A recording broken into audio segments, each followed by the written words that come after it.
Well, thank you for being here. I'm delighted to be invited to present at this illustrious conference. It's amazing the turnout and the range of topics that are being discussed, and I feel like it's kind of like old home week. It's so many old friends and new friends that I haven't seen for many years, and we're all here to discuss what we are passionate about. So that's fantastic. I'm kind of sorry about that long introduction after that. You know, this is a very short talk, and we've already spent half the time introducing us. I got to cut down that introduction, or anyway. But yes, I am presenting this on behalf of myself and Dr. Luna, who couldn't be here but sends his best. And this is a kind of a revisiting of a paper that we published originally in America Indígena in 1986, following that conference in Bogota that Bia referred to this morning. And then it was republished in an anthology that was edited by Ari Schultes and Siri von Reis-Altschul called Ethnobotany, Evolution of a Discipline. And the good thing about that reprint was that it was in English. And so when I was invited to present on the Ayahuasca track today, I thought, well, you know, this paper was published in 1986. So surely there's been a ton of research on all these plants since we published that paper. And I'll just go into the literature and see, you know, download all these publications and see what's new about these admixture plants to ayahuasca.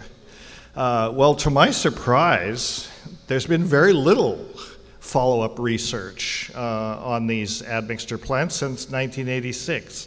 And sadly, that's kind of the state of the art with, with respect to many Amazonian plants. You know, I mean, when we say an Amazonian plant, one of the 80,000 or more species, has been well investigated, that usually means there's been 5 or 6 papers on it and nothing. You know, I mean, ayahuasca itself and chacrune, its major admixture plant, is one of the exceptions. There's been, because of the research in Brazil, and there's been a revival of research, so there is actually quite a few publications in that area. But it's a neglected area. And so I was kind of surprised. So what I'm going to do is kind of revisit that sample that Eduardo Luna and I published on under this title, An Uninvestigated Folk Pharmacopoeia. And look at, because there is so little time, I'm going to just highlight a few of the plants. There were about 50 genera that were reviewed in that paper with respect to their chemistry, a bit about their pharmacology, and also their place in Amazonian ethnomedicine, particularly around what you might call the ayahuasca complex. So I have been told if I just click this, it will change, but maybe not. Oh, wait, no. Okay, there we go. So, as you all know, I'm sure, if you're here, ayahuasca is a combinatorial preparation. It's made from the bark of this large jungle liana, Banisteriopsis caapi, in the Malpighiaceae family, that's boiled and prepared together with the leaves, most commonly of Psychotria viridis, which is a member of the coffee family, traditionally called throughout the Amazon basin chacruna. And it's Psychotria viridis that supplies the visionary component, the compound N,N-dimethyltryptamine, which is not orally active. And the reason it's not orally active is because it's inactivated in the gut by the enzyme monoamine oxidase. But conveniently enough, the bark of Banisteriopsis caapi contains these alkaloids called beta-carbolines that are very potent, very selective inhibitors of monoamine oxidase A, which happens to be the enzyme that specifically metabolizes DMT and prevents it from ever reaching or crossing the blood-brain barrier in an intact form. So DMT by itself is a hallucinogen that's very short-acting, but it has to be taken other than through the oral route. And ayahuasca is a way to sort of undermine or get around this inbuilt detoxification mechanism that has probably arisen through years of coevolution with plants. By combining these two, the DMT is orally activated, and it's a very different many hours, 4 to 5 hours long experience instead of 10 minutes long experience. So that's the mechanism of ayahuasca.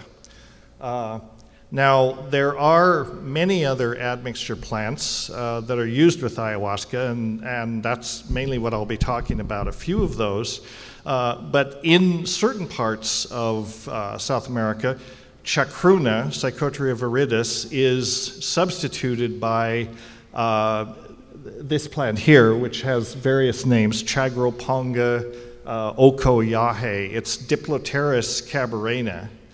Diploteris cabarena happens to be in the same family that Banisteriopsis is in the Malpighiaceae, and it is a vine itself, but it doesn't contain beta-carbolines. It contains dimethyltryptamine, rather high concentrations of it in the leaves. And so in the Putumayo area and sort of in northern Peru and across the border into the Colombian Putumayo, the admixture plant of choice, the DMT admixture, is Diploteris cabarena, which used to be called, taxonomically was once classified as Banisteriopsis risbiana, but that name is no longer recognized. So ayahuasca can be prepared with only these two plants, either Diploteris or chacruna for the DMT and the bark of Banisteriopsis. And it's prepared as a strong decoction. It's prepared by boiling it for a long time. But in traditional vegetalismo, which is the mestizo tradition in Peru primarily of the use of ayahuasca in ethnomedicine, the cosmology recognizes what is called plant teachers. And really, ayahuasca and chacruna, or its other admixture, are kind of at the center of this galaxy of other plants, this folk pharmacopoeia of other plants. Up to 150 different species of plants are sometimes used together with ayahuasca, especially in apprenticeship situations where the ayahuasquero who is learning from the plants wants to learn medicine and learn the properties of these plants. Sometimes these plants are used by themselves, and a diet is practiced to learn the properties of each plant. And sometimes it's added to ayahuasca, and that modifies the effects. And the ayahuasca, essentially, in that situation, becomes a teaching tool, becomes a way for people to learn the properties of these plants, these plant teachers. As they're sometimes called, Plantus Cayansanian. And part of this pharmacopoeia is just the pharmacopoeia of the Amazon. If you go to a place like Iquitos, and you go to the herb sellers in the district of Belém in Iquitos, you can find many, many vendors of plant medicines. And these are the pharmacists, basically. If you have a problem, an illness, whatever, that you want to address through plant medicines, these are the folks that you go talk to. And so in any one of these stalls, there are many extracts, alcoholic, aqueous extracts of barks and leaves, and sometimes animals, and sometimes the raw barks. All kinds of different things are sold by these herbalists. And some of these, not all of them, but many of them, are the plant teachers, or the plants that happen to be particularly associated with ayahuasca. And since we only have less than half an hour to talk about this. There are about 150 genera. Our paper discussed maybe 50 genera. So I want to give you a very short I'm not going to talk about all 50 genera because there's not time to do that. But I have put together this neat slide here that kind of color codes and highlights some of the ones of interest. Those with unknown constituents, those with alkaloids. Alkaloids are secondary products that contain nitrogen, and many drugs, especially psychoactive drugs, are alkaloids. Those that contain indole alkaloids, which are a kind of class of alkaloid, which DMT and LSD, psilocybin, many of the psychedelics are, and those that are hallucinogenic or reputed to be hallucinogenic based on folk knowledge, basically, and those are highlighted in red. So you see there are quite a few that have unknown constituents, quite a few plants that probably most of you, unless you're fanatical Amazonian ethnobotanists, have never heard of, but are purported to be hallucinogenic, out of which basically nothing is known. Very little is known in terms of their chemistry and pharmacology. Next. Okay, so this is the rest of the list. And some of these have been, these were some of the ones in the original paper that I thought surely there would be a lot of, more recent work done, but actually there's been very little follow-up on most of these. So just to give you a sort of another way of looking at this, in terms of the distribution of the secondary compounds in these plants, and it's usually the so-called secondary compounds that are responsible for the activity, those that have unknown chemistry, those that have not been studied in any way in terms of their chemical constituents, almost half of this sample corresponds to that. Those that have alkaloids of some type, about 12%, those that have indole alkaloids, 15% of the total sample, and those that have other constituents, in other words, other secondary products that are not alkaloids but must be responsible for the activity. So that's one way to look at the distribution of it. So if we focus on just those plants in this sample that are purported to be hallucinogens, on their own, there's about 52 genera, and 12% of those, or 23%, are purported to be hallucinogens. I'm getting ahead of myself here. Of the total sample of 52 genera discussed in our paper, 12%, or 12 of those, 23%, are reported to be hallucinogens, either to use with ayahuasca or used independently as hallucinogens. 6% have unknown constituents. 3% have indole alkaloids. 3 of them, 6% have indole alkaloids, and 2% have other types of alkaloids, and 4% have non-alkaloidal constituents. So again, this is just another way of looking at the distribution of the compounds. In this sample, all of these are part of what you might call the ayahuasca pharmacopoeia. So that's why it is an uninvestigated folk pharmacopoeia. It's a folk pharmacopoeia, and it's largely uninvestigated, at least from the phytochemical point of view.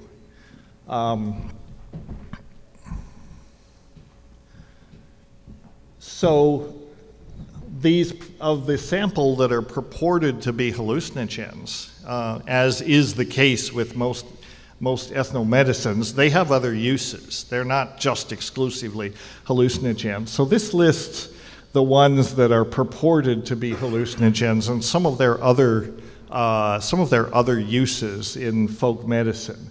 They're used for stomach ailments. Some are used for dementias, which is interesting. Some are purgatives. Some are used in dentistry. Treating toothache seems to be a common use. Treating diarrhea and rheumatism, swellings. Some are used specifically to treat insanity or cognitive problems. Some are added to ayahuasca to modify the effect. So, this is not that unusual. In folk medicine, given medicine, we usually have multiple uses, which makes sense considering that it has multiple constituents. And often half the reason, the rationale for the use is based on the intent of the therapist. But there's quite a spectrum, and these are very common, common ailments that Amazonian medicines can treat quite effectively.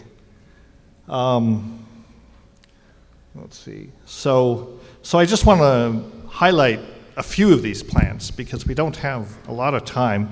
Here's an interesting one. This is a little low ground cover. It's in the Acanthaceae.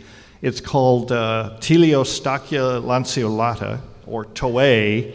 Toei is a term that's often applied in the Amazon to solanaceous plants, members of the nightshade family. But in this case, it's not in the nightshade family. It's in a different family entirely. It is used as an additive to ayahuasca, but only in witchcraft. And the Kokama Indians use it by itself as a hallucinogen, and it has a reputation of being quite strong and potentially quite dangerous. You can boil about 10 leaves for several hours and have an intoxication that will last for 3 days, and during which there is a conversation with the plant, so it is the quintessential plant teacher. It may cause loss of sight for up to 3 days. It is chemically a complete mystery.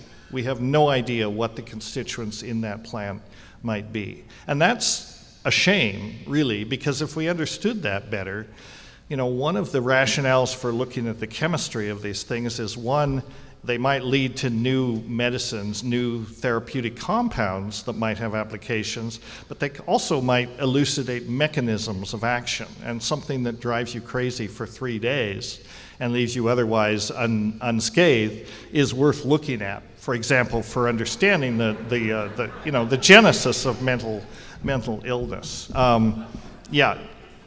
You have to be careful about these bioassays. 2 minutes? That's not going to happen. I'm sorry.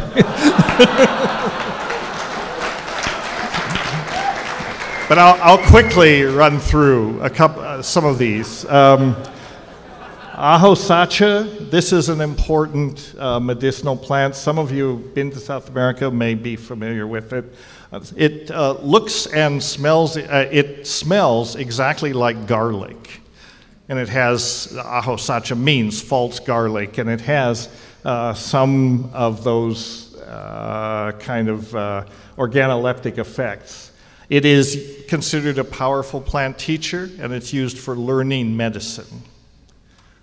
It may not be overtly psychoactive.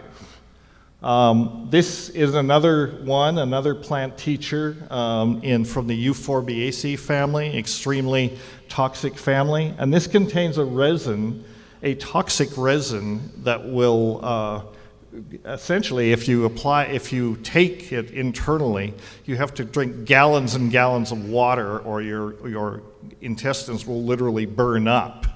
But it's used as a purge, it's used as a plant medicine, and it's very violent and quite toxic. It's used as a fish poison, it's used to poison lakes, and it's the resin that is used.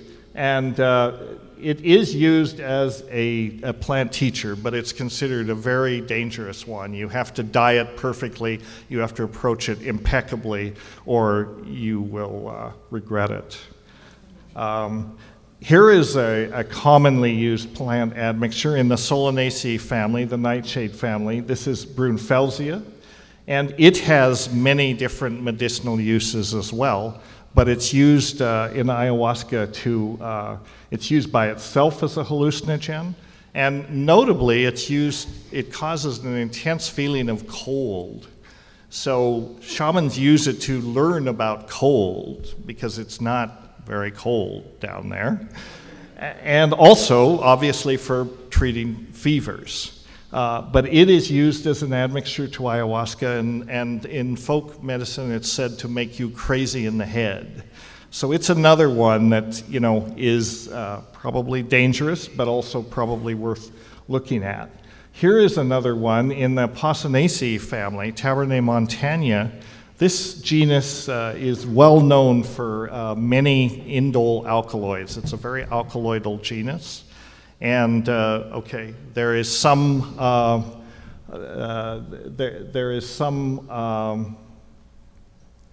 indications that it may be good for cognitive deficits. We did some receptor screening of 2 of these plants. Schultes wrote a paper on plants used to treat dementia, and 2 of the Tabernae-Montana genus genera turned out to be a couple of the most promising in terms of their receptor binding profiles.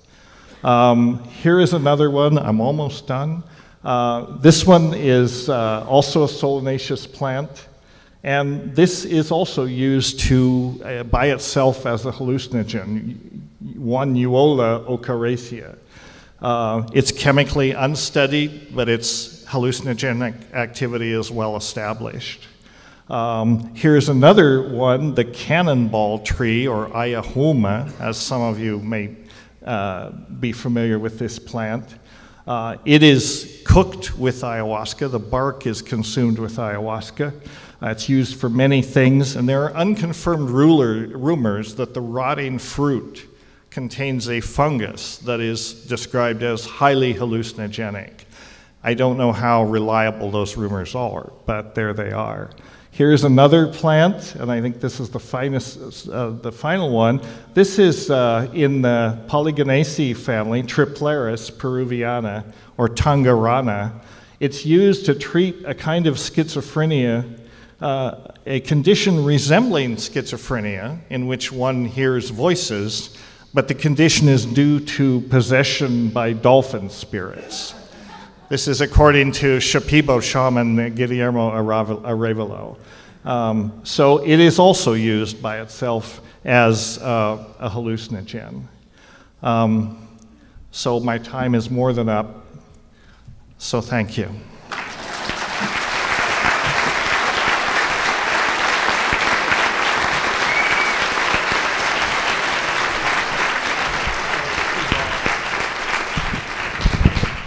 Thank you very much, Dennis, for this very interesting talk.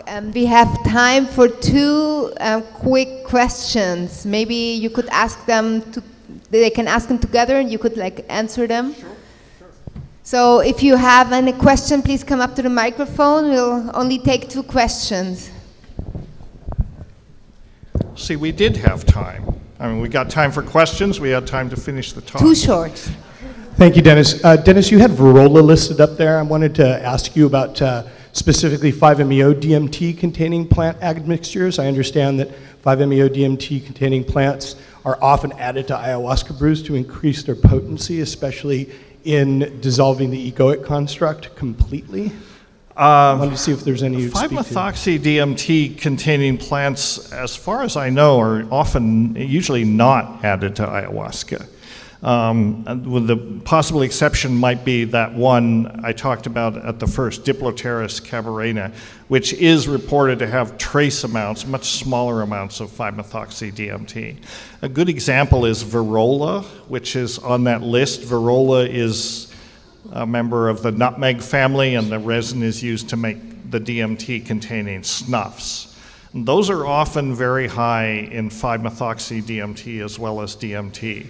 And their use in ayahuasca, as far as I'm aware, is extremely rare.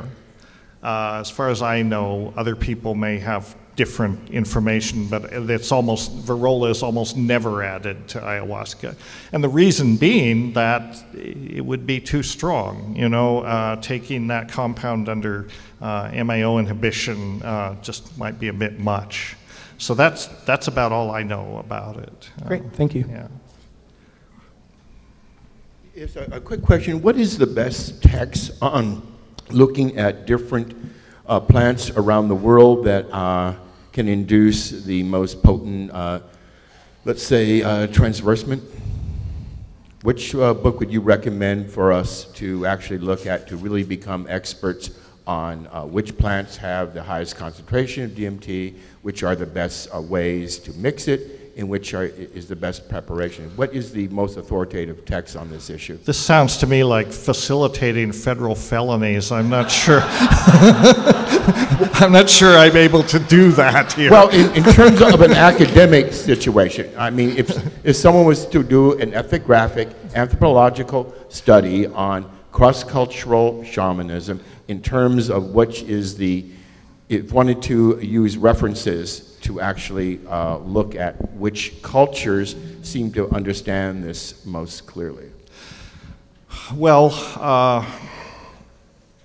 there's a number of places you can look, for information on this. The problem with books is, as soon as they're published, they're obsolete, right? Because it's an evolving field, and there's always new information. So I would make a couple of suggestions. One is, one of the best online resources for information on all psychoactive plants is, of course, arrowwood.org, and many of us know Earth and Fire and the wonderful work they do. That is a resource that really the psychedelic community has created. I'd say that's the first place to look, because their plant archives are very extensive, but they're not necessarily, exactly up to date with what is published yesterday, but they're pretty current. Another source is, of course, PubMed, which is, your tax dollars at work, the National Library of Medicine's biomedical database, which has, if you just Google PubMed, you come to the home page. It has an enormous amount of information on whatever's cutting edge in biomedicine, and that includes a remarkable amount of ethnobotany and ethnopharmacology.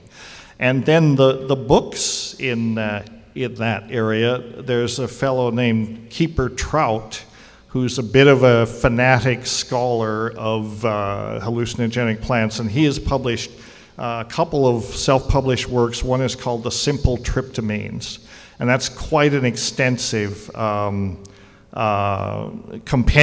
of DMT, of tryptamine-containing plants, fungi, and animals. I might also put a plug in here for, there's a wonderful book called The Garden of Eden, which was published by an Australian investigator who goes by the name of Snoo Vogelbinder. I don't know if you can buy this. It's a self-published book, but it is easily the most extensive compilation of information on all kinds of psychoactive plants, animals, fungi, bacteria, you name it. It's a marvelous work. And that would be a secondary reference, but there's also a lot of information. Where you get it is another question. Yeah, so. Okay, the last question I'm very sorry, we cannot take any other question. The time's up. I'm sorry, the time is up, but you can have the conversation afterwards. Yeah, we can have a conversation after. I'm sorry I went over time, so there wasn't more time for questions, but thank you for listening.